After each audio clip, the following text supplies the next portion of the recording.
नवंबर 1956 वो वक्त था जब रशियन सिपाहियों ने हंगरी के बुडापेस्ट शहर पर कब्जा कर लिया था। आवाज उठाने वाले और लड़ने वाले हर एक हंगेरियन को मार दिया गया और जो लोग जिंदा रह गए उनके पास बचने का सिर्फ एक रास्ता बचा, उस देश से भाग निकलना। ऐसे ही दो क्रांतिकारी थे, ये उन्हीं दोनों की कहानी है। मगर इस कहानी के अंत में एक ऐसा ट्विस्ट है जो आप एक्सपेक्ट नहीं करोगे। वो पहली इंसान मार्ता नाम की लड़की थी और दूसरा उसका बॉयफ्रेंड इस्त्वान, जो रशियन सिपाहियों से बचकर उस देश से निकलने की कोशिश में लगे थे। मार्ता अपनी दादी को पीछे छोड़कर आई थी, मगर इस्त्वान जानता था कि अभी उनके लिए जिंदा बचना ज्यादा जरूरी है और वो मार्ता की दादी को लेने वापस लौट कर आएंगे।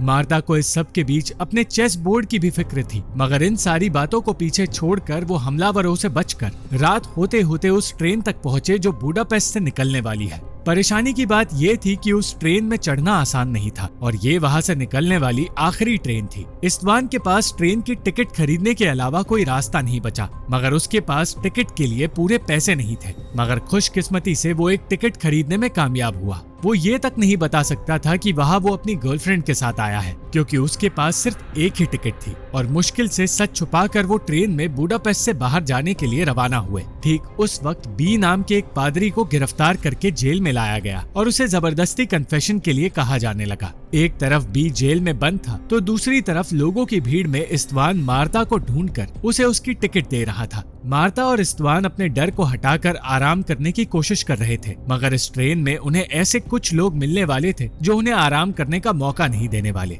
वो दोनों एक कंपार्टमेंट में पहुंचे जहां एक चोटिल आदमी था और एक बूढ़ा कपल मौजूद था। बातें शुरू हुई और फिर अचानक सूट पहने एक अनजान आदमी मार्ता के पास आकर उसके चेस बोर्ड के बारे में पूछने लगा। बी को जेल में बंद तो करके रखा गया था, मगर उसे टॉर्चर नहीं किया जा रहा था। उसे किसी भी इंसान से मिलने नहीं दिया गया और कुछ दिन बाद उससे पूछा जाने लगा कि उसने चर्च में मौजूद खजाना और पैसे किसे दिए हैं। वो लोग जानते थे कि टॉर्चर होने पर भी बी कुछ उगलने नहीं वाला, इसलिए वो दूसरे पैतरे अपनाने लगे। बी ने फिर भी कुछ नहीं बोला। वो बस भगवान से ये सवाल पूछने लगा कि उन्होंने उसे इस जगह बंद क्यों किया है। उस जेल में अकेले बंद होकर वो बस मौत का इंतजार कर रहा था। ट्रेन में वो अनजान आदमी मार्ता से कहने लगा कि वो उसके साथ चेस खेलना चाहता है। इस्त्वान इस बात से खुश नहीं था, क्योंकि अभी चेस खेलने का वक्त नहीं है, इसलिए उस आदमी को वहाँ से जाना पड़ा। इस मौके का फायदा उठाकर इस्त्वान ने उस आदमी से अकेले में कहा कि वो मार्ता के साथ चेस खेल सकता है, मगर हारने वाले को $50 देने होंगे। इस बेट के लिए इस्त्वान ने वो अंगूठी दांव पर लगा दी जो वो मार्ता को देने वाला था और उस आदमी ने इस खेल को ऐसी जगह खेलने की बात कही जहाँ भीड़ कम हो। बी के लिए हालात बदतर होते जा रहे थे। उसने हफ्तों से ना किसी इंसान का चेहरा देखा था और ना ही आईने में अपना चेहरा देखा, क्योंकि उसे किसी को भी देखने की इजाजत नहीं दी जा रही थी। उसकी दिमागी हालत खराब होने लगी और उसे अजीबोगरीब चीजें नजर आने लगी। वो बस बार बार कुछ नंबर्स की कैलकुलेशन करता जा रहा था और हर बार पूछताछ के दौरान ये कह रहा था कि भगवान से उसका भरोसा नहीं हटेगा। बी किसी को बचाने की कोशिश कर रहा था, मगर वो कौन था ये कोई नहीं जानता। मार्ता उस आदमी के साथ चेस खेलने लगी और कई लोग इस खेल को देखने के लिए इकट्ठा हो गए। भीड़ बढ़ने लगी क्योंकि मार्ता लोगों की सोच से ज्यादा अच्छा खेल रही थी, मगर वो आदमी अब भी जीत रहा था, जिसकी वजह से इस्त्वान को घबराहट होने लगी। मार्ता एक गलत स्टेप लेकर हारने ही वाली थी कि तभी एक इंसान ने उसे रोक लिया। ये इंसान कोई और नहीं बी था, जो इससे पहले एक जेल में बंद था। वो अकेलेपन, नींद और पूछताछ के बीच फंसा हुआ था और उसे लगने लगा कि वो होश में नहीं है। और फिर एक दिन उसे एक सिपाही के जैकेट में एक किताब मिली जो उसने अपने पास रख ली। उसे उम्मीद थी कि एक अच्छी किताब उसे हिम्मत और आजादी देगी, मगर जो किताब वो अपने साथ लेकर आया वो चेस के बारे में थी और ये जानकर उसकी उम्मीद टूट गई।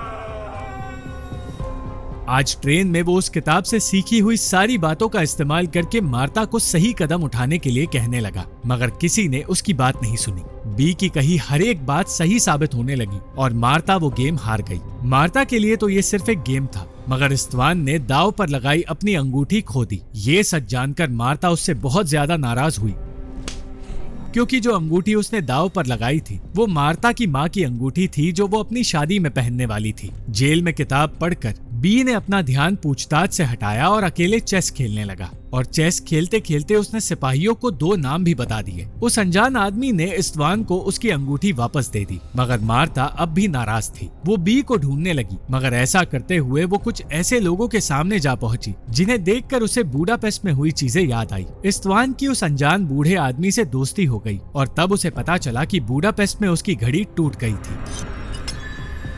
उस कंपार्टमेंट में बैठा आदमी अचानक कंडक्टर के बारे में सुनकर ये कहने लगा कि उसे यहाँ नहीं होना चाहिए, इसलिए वो कंडक्टर को ढूंढने जा रहा है। मार्ता चाहती थी कि बी उसके साथ चेस का एक गेम खेले, मगर बी ने इनकार कर दिया। इससे पहले कि वो इसका कारण बता पाता, कंडक्टर वहां आ गया और उसे समझ आ गया कि इस्त्वान ने मार्ता के लिए टिकट खरीदी थी। वो इस्त्वान को ढूंढते हुए उसके सामने आ पहुंचा और इस्त्वान अपने आप को बचा नहीं पाया। बी ने जब कुछ महीने जेल में बिताए थे तब वो खुद के साथ चेस खेलने लगा था और एक ऐसे सिचुएशन में फंस गया था जहां उसका दिमाग ही एक चेस बोर्ड बन गया। उसे एहसास हुआ कि उसे स्किज़ोफ्रेनिया है, इसलिए आज वो मार्ता के साथ चेस नहीं खेलना चाहता था। ये जानने के बाद मार्ता ने बताया कि उसके पिता भी एक पादरी हुआ करते थे, इसलिए वो बी को लेकर इमोशनल हो गई है। उसी वक्त मार्ता को पता चला कि इस्त्वान को ट्रेन से निकाला जा रहा है और बचने के लिए उसने इस्त्वान को अंगूठी देने के लिए कह दिया। ये अंगूठी किसी काम नहीं आई, इसलिए उस बूढ़े आदमी ने आगे आकर ये कहा कि वो टिकट के लिए $50 देने के लिए तैयार है,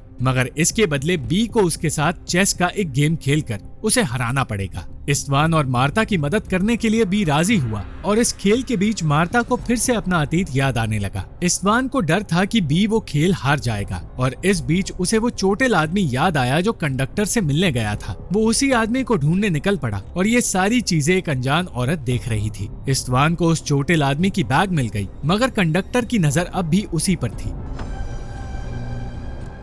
उसे उस आदमी की बैग में कुछ फाइल्स मिले जिनमें एक चर्च में हो रही हेर फेर के बारे में लिखा था और उसी के साथ कुछ तस्वीरें थी जिनमें से एक तस्वीर बी की थी। यहाँ ये बात सामने आई कि ट्रेन में जितने लोग मौजूद हैं वो इत्तेफाक से वहां नहीं आए हैं। पेरोस नाम की जो औरत इस्त्वान पर नजर रख रही थी वही जेल में बी से पूछताछ कर रही थी और जो बूढ़ा आदमी बी के साथ चेस खेल रहा है वो भी इसी केस पर काम कर रहा था। सैंडोर नाम के उस आदमी ने ही बी को उस चेस की किताब तक पहुंचाया, क्योंकि उसका मास्टर प्लान यही था कि बी सिर्फ और सिर्फ चेस के बारे में सोचे और अपनी आस्था को पीछे छोड़कर अपने साथियों का नाम उगल दे। बी अब खुद के दिमाग से लड़ने लगा था और एक शरीर में 2 अलग पर्सनालिटीज पैदा कर चुका था। बी को फंसाने के लिए पेरोस और सैंडोर ने मार्ता के चेस बोर्ड का इस्तेमाल किया ताकि यहाँ आकर वो फिर एक बार चेस खेले और उन साथियों का नाम उगल दे। ये सारी बातें इस्त्वान को समझ आ गई। पेरोस ने उसी वक्त इस्त्वान को बंदी बना लिया। बी जेल में रहकर इतना ज्यादा परेशान हो गया था कि वो अपने साथियों के नाम बताने के सपने देखने लगा था। वो सही और गलत के बीच के फर्क को समझ नहीं पा रहा था और उसके अंदर की बुराई अच्छाई पर हावी पड़ गई। उसने कन्फेस करने का फैसला कर लिया था और तब उसके सामने सैंडोर आया। इस बात को याद करते हुए आज वो सैंडोर के साथ चेस खेलने की कोशिश करने लगा, मगर फिर एक बार उसे अजीब चीजें नजर आने लगी। सैंडोर बी से छुपाए हुए पैसों के बारे में पूछने लगा और बी ने कुछ भी बताने से फिर एक बार इनकार कर दिया। फिर एक बार बी के अंदर की बुराई बाहर आई और वो जवाब देने के लिए तैयार हो गया। इस बीच पेरोस ने इस्त्वान को बताया कि इस ट्रेन में सोना यानी कि खजाना छुपाया गया है और वो बी से पूछताछ करके उस खजाने तक पहुंचने के बेहद करीब है। इस्त्वान की गरीबी के बारे में बोलते हुए उसने उसे खजाने का एक हिस्सा देने की बात की, मगर मार्ता इन सारी बातों से अनजान रही। इस्त्वान पेरोस की मदद करने के बहाने उसे चकमा देने में कामयाब हुआ और उनके बीच हाथापाई शुरू हो गई। यहाँ आने से पहले जेल में सैंडोर ने बी के आगे एक शर्त रखी थी। उससे कहा गया था कि उसे चेस खेलना होगा और अगर वो जीता तो उसे आजादी मिल जाएगी और अगर वो हारा उसे सारा सच बताना होगा, लेकिन अगर उसने खेलने से इनकार किया तो उसे मौत की सजा दे दी जाएगी। आज ट्रेन में बी की तबीयत बिगड़ने लगी थी और जब बाथरूम में उसने अपने आप को देखा तो एक बड़ा ट्विस्ट हमारे सामने आया। उसके गले पर फांसी के निशान थे और ऐसा इसलिए था क्योंकि उसने जेल में चेस खेलने से इनकार कर दिया था, यानी कि जेल में सैंडोर ने उसे फांसी की सजा सुनाई थी। इस्त्वान और मार्ता अब इस पूरे खेल का हिस्सा बन गए, मगर बीस समझ गया कि ये खेल कुछ और ही है। बिना डरे अब वो सैंडोर के सामने आया और उससे भगवान के बारे में पूछने लगा। बी जानबूझकर ये गेम हार गया और सैंडोर को अपने गले का निशान दिखाने लगा। मार्ता और पिरोज के एक्सचेंज में मार्ता को गोली लग गई। इस्त्वान उसे बचाने की कोशिश करने लगा और एक तानाशाही सिपाही से लड़कर उसे दूसरे कंपार्टमेंट में ले गया। ट्रेन में मौजूद लोग अब सामने आए और पिरोज उनके बीच फंस गई। ये लोग कोई आम लोग नहीं थे, बल्कि उस देश के क्रांतिकारी थे। मार्ता को बचाते बचाते इस्त्वान को एहसास हुआ कि गोली उसे भी लगी थी, मगर उसके शरीर पर अब गोली लगने का कोई निशान तक नहीं है। दर्द सिर्फ मार्ता को हो रहा था और खून भी सिर्फ उसी का निकल रहा था।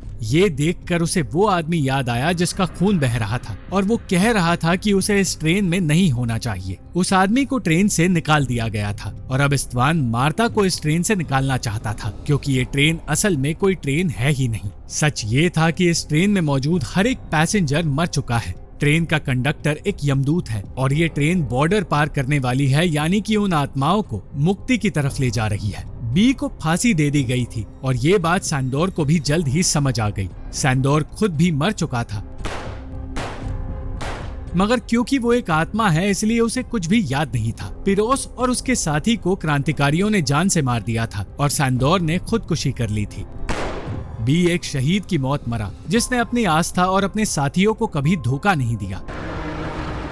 इस्त्वान समझ गया था कि वो मरा हुआ है, मगर मार्ता असल दुनिया में अब भी जिंदा है। मार्ता के घाव भी भरने लगे थे, इसलिए इस्त्वान उसे जल्द से जल्द बाहर निकालना चाहता था, मगर कंडक्टर का कहना था कि वो लोग बॉर्डर के पास है, इसलिए वो बाहर नहीं जा सकती। ये सुनकर इस्त्वान ने कंडक्टर की चाबी चुराकर मार्ता को बाहर निकालने की कोशिश शुरू कर दी और सही वक्त पर उसने एक ऐसी ट्रेन ढूंढ निकाली जो इस ट्रेन से कनेक्टेड नहीं है। मार्ता को अलविदा कहकर इस्त्वान ने उसे दूसरी ट्रेन में भेज दिया, यानी कि उसकी आत्मा को वापस उसके शरीर तक पहुंचा दिया और इस ट्रेन के साथ इस्त्वान की आत्मा ने बॉर्डर पार कर लिया। वो बॉर्डर आत्माओं को उनकी मंजिल तक पहुंचाता है और उस मंजिल तक पहुंचते हुए एक एक कर सारी आत्माओं को ये बात याद आने लगी कि उनकी मौत कैसे हुई थी। अंत में मार्ता होश में आई और उसे पता चला कि ट्रेन तक पहुंचने से पहले ही इस्त्वान और उस पर गोलियां चलाई गई थी। मार्ता को बचाते हुए इस्त्वान ने अपनी जान खो दी और वो दोनों कभी बुडापेस्ट से बाहर निकल ही नहीं पाए। वो आदमी भी जिंदा बच गया जो ट्रेन में नजर आया था और जो कुछ ट्रेन में हुआ था वो सिर्फ आत्माओं की दुनिया का हिस्सा था।